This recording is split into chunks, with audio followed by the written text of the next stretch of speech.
Shalom, selamat bertemu sahabat-sahabat kini terkasih dimanapun Anda berada. Nama saya Alex Hostiadi dari PD PKK Santo Yosef di Denpasar, Bali.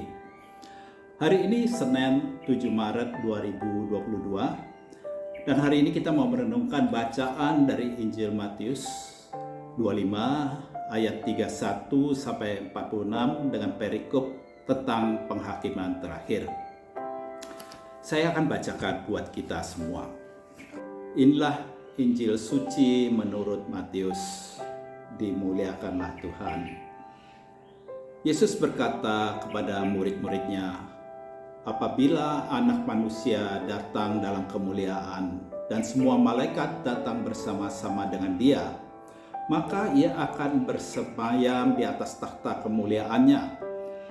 Lalu semua bangsa akan dikumpulkan di hadapannya dan Ia akan memisahkan mereka seorang daripada seorang, sama seperti gembala memisahkan domba daripada kambing.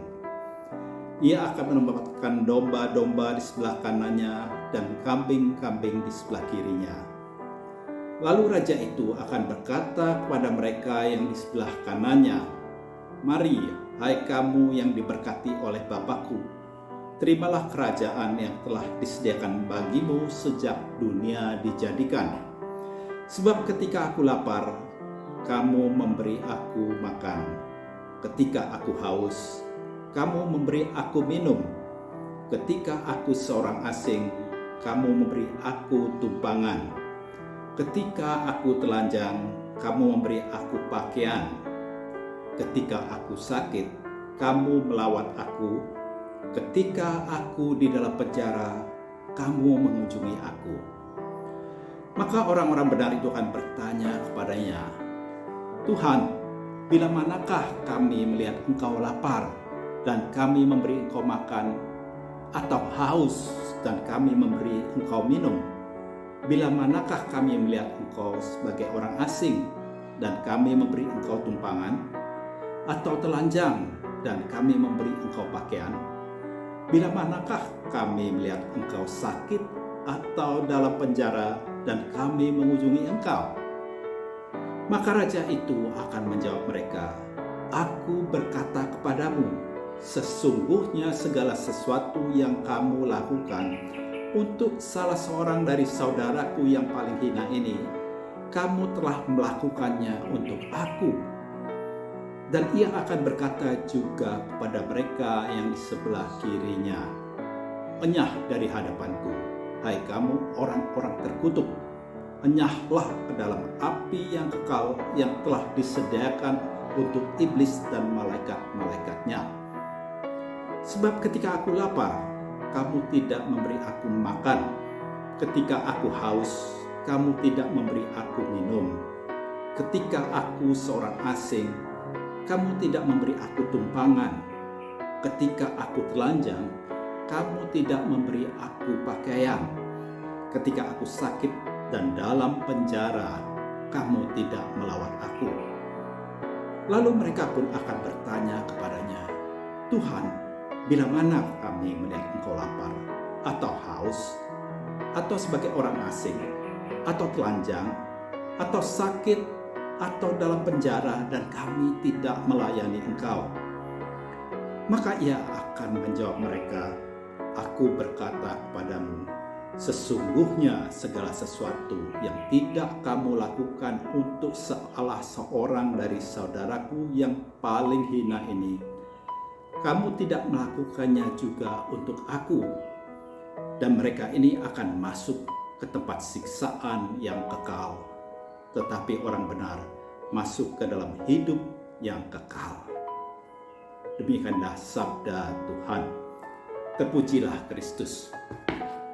Kalau kita mendengarkan bacaan atau ajaran Yesus mengenai penghakiman terakhir, inti dari semuanya ini adalah tiap dari kita diminta untuk mewartakan kerajaan Allah dan melayani yang lemah di dunia ini, apalagi saat-saat ini yang penuh ketidakpastian. COVID masih bertebaran di mana-mana, malah ada perang sekarang Rusia dan Ukraina, dan segala macam, sehingga masalah ekonomi tidak pernah terselesaikan sampai saat ini. Dan orang yang terpinggirkan, orang yang sakit, orang yang mempunyai masalah dalam keluarga bertambah banyak, dan mereka penuh dengan kekhawatiran dan ketakutan. Ketika kita mendengarkan perikop ini dari bacaan ini, yaitu tentang penghakiman terakhir, ada dua macam reaksi dari orang-orang yang mendengarnya.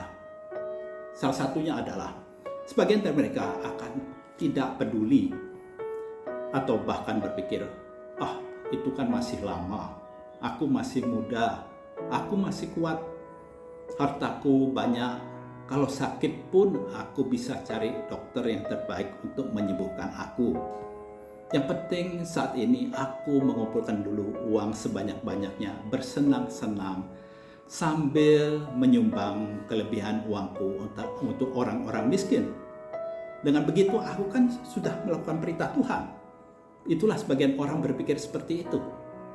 Tapi sebagian lagi ada yang langsung terkejut, tersentuh, atau lebih tepat katanya mungkin disadarkan ya ketika mendengarkan membaca firman ini.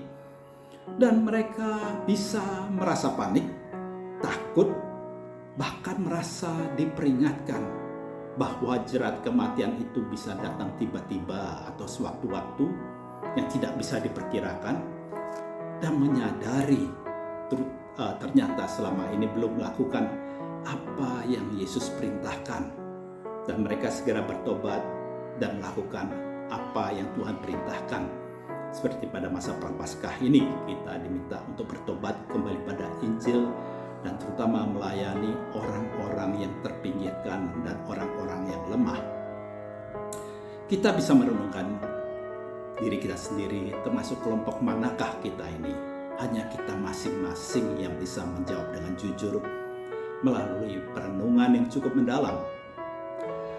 Kita harus ingat dan sadar bahwa Yesus memakai kita sebagai alatnya, sebagai partnernya untuk melakukan pekerjaannya selama di dunia ini. Kita ditugaskan untuk mewartakan kasih-Nya kepada saudara-saudara kita semua tanpa pengecualian, terutama saudara-saudara kita yang terpinggirkan, lemah dan terlupakan, ya. Seperti Yesus bilang, dalam penjara, yang lapar, yang haus, yang miskin, yang segala macam, ya.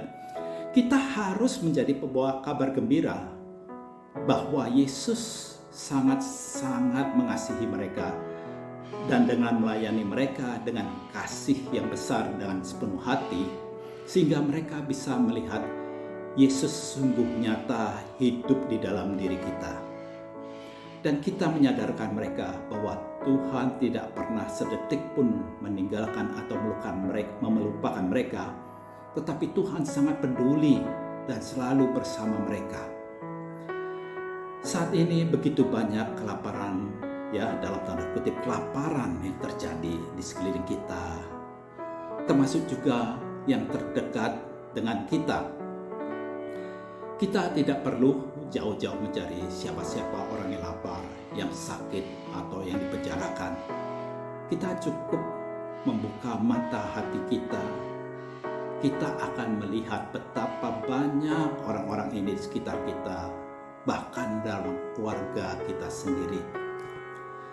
Dalam beberapa tahun belakangan ini, dalam masa pandemi seperti ini, tanpa kita sadari, begitu banyak anak-anak kita, pasangan hidup kita, bahkan orang tua kita sendiri yang menderita dalam tanda kutip kelaparan, yaitu kelaparan akan kasih, kelaparan akan perhatian, ya, karena mungkin kita sudah terlalu sibuk memfokuskan perhatian untuk mencari penghidupan, atau kita sendiri terlalu terfokus akan masalah-masalah dan ketakutan kita akan COVID, masalah akan ekonomi di sekeliling kita, sehingga kita melupakan keluarga kita sendiri atau yang terdekat dengan kita.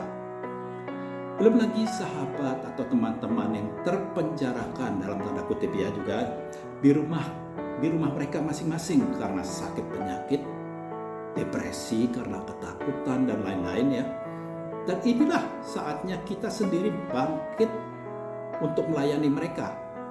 Tidak ada alasan lagi untuk tidak melayani dan memperhatikan mereka.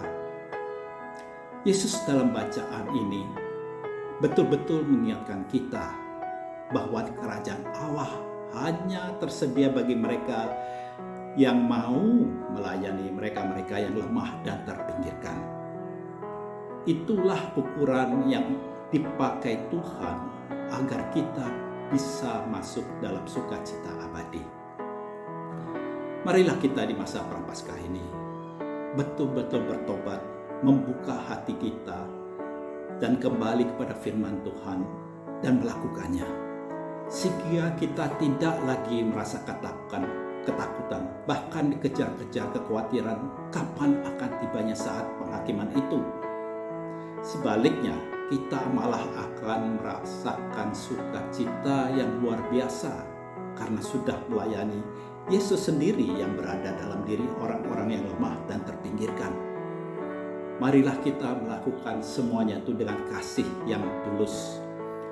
Sebab semua tindakan kita yang didasari kasih akan menghasilkan ketekunan dan daya tahan terhadap kesulitan dan tantangan yang akan kita hadapi ketika kita melayani. Ini jauh lebih bernilai daripada pelayanan yang didasari oleh rasa takut. Takut kalau kita nanti tidak mendapatkan tempat dalam kerajaan Allah. Maukah, atau lebih tepat, beranikah kita berdoa kepada Tuhan setiap hari? Tuhan, siapakah yang dapat kulayani hari ini? Saya percaya dengan kasih yang kita bagikan kepada orang-orang yang Tuhan kirimkan kepada kita akan mendapatkan sukacita surgawi yang luar biasa saat ini, saat kita berada di dunia ini, dan sukacita itu akan sempurna nanti ketika kita diterima dalam kerajaan Allah. Ini semua yang akan membuat hidup kita selama hidup di dunia ini betul-betul berarti dan tidak sia-sia.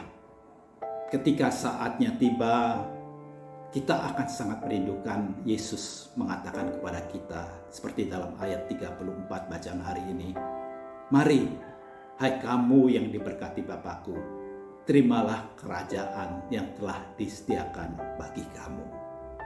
Marilah kita dengan sekuat tenaga berjuang untuk mendapatkan kerajaan Allah. Tuhan memberkati kita semua. Amin.